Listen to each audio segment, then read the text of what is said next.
Hello class, today we're going to talk about section 7.4, which is polynomials. By the end of today, you will be able to identify polynomials, write them in standard form to find their degree and leading coefficient, and then use polynomial expressions to solve problems. A polynomial is a monomial or the sum of two or more monomials. So before we were talking about monomials, there was no addition or subtraction allowed. Now we are allowing addition and subtraction into the mix. There are still no negative exponents in polynomials, and there are still no variables in the denominator. If it is one of those cases, it's not a polynomial. A binomial is a specific type of polynomial where you are either adding or subtracting two monomials. A trinomial is addition or subtraction of three monomials. When we are looking at the standard form of a polynomial, that means the terms are written from the highest exponent to the furthest left to the lowest exponent on the furthest right, and the leading coefficient is the number in front of the first term when it is written in standard form.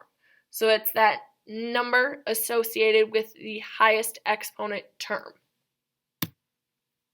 The degree of a monomial means you're adding up the sum of the exponents. So numbers, so if you just have the number 5, for example, that's going to count as 0 when you are talking about the degree. The number 0 is a special case. It doesn't count for anything. So if you see the number 0, we're just going to ignore it.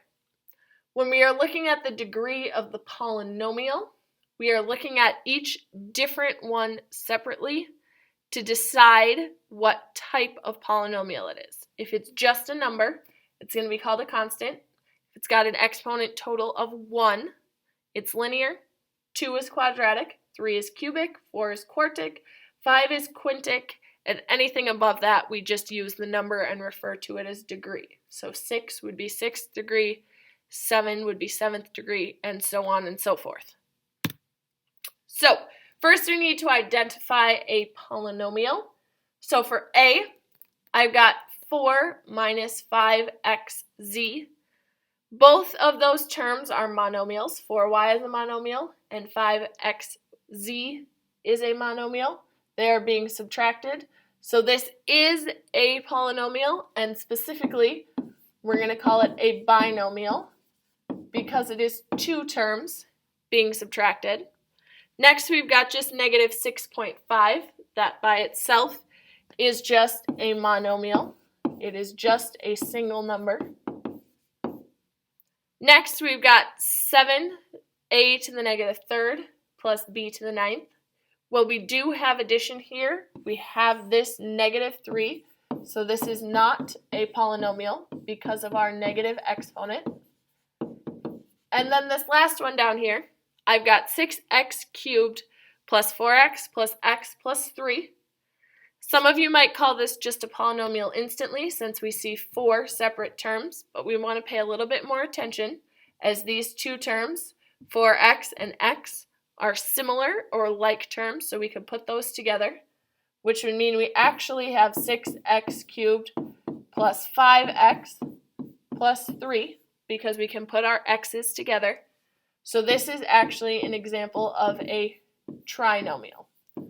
So when you are looking at these, you want to make sure that they are simplified before you actually determine the type of polynomial. Go ahead and decide what these two are. First one, we have a trinomial. There are 3 separate pieces, and our second one is a binomial with 2 separate pieces. If you have questions about identifying polynomials, please let me know when you get to class. Our next thing we have to worry about is standard form. So this is where we are paying attention to the exponents and rearranging so that the highest exponent is first. So if we're looking at this first expression, I've got 3x squared plus 4x to the 5th minus 7x. This 4x to the 5th has the biggest exponent, so that needs to be our first term. It is a positive value because it came with a plus sign. Our next term is 3x squared. Again, there was no sign and it was leading, so that is a positive term. And our last one is the negative 7x. So we are going to subtract that off of the end. The other thing that we want to do in standard form is identify our leading coefficient, or our LC. So we are looking for the number in front of our first term. So our leading coefficient for this one is 4. Similarly, with the next problem, we're going to start by looking for our highest term, highest exponent. So that's in the 3. So we're going to take negative 6y to the third comes to the front. That negative sign is associated with the 6, so we can't just bring it to the front and say it's 6y. That negative sign has to stay with it. Then we've got our negative 2y to the fourth is our second term, so we're subtracting those.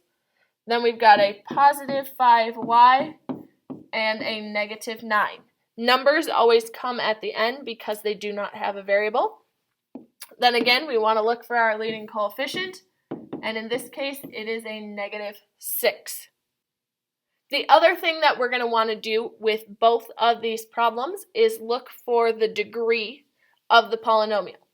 Once we are in standard form, we are looking at this first term to figure out the degree. To figure out the degree, we need to look at the exponent. So since the exponent is 5, our degree of this polynomial is 5. If we are looking at the second one, we've got a degree with our leading our leading term, which is going to be 3.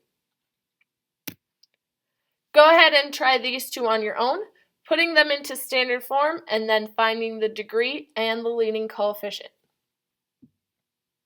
So our first one, we rearrange, and our degree is 5. That's our highest exponent. The leading coefficient is 1 here because we do not have a number in front of that variable, so I could stick a 1 in the front. Second one, our degree is going to be 7, and our leading coefficient is negative 24. If you have questions about any part of standard form, please let me know when you get to class. Last thing we want to do is use polynomials in order to solve problems. So they're giving us a word problem from 2000 to 2006. The number B of skateboards in thousands produced at a manufacturing plant can be modeled with the equation B is equal to 3x squared minus 2x plus 10, where x is the number of years since 2000. How many skateboards were produced in 2002? And then how many skateboards were produced in 2005? So it is giving us this problem that we are trying to figure out. First thing we want to do is deal with the first question, so 2002. We need to figure out what to plug in for x. It is looking for the years since 2000. 2002 is 2 years after 2000.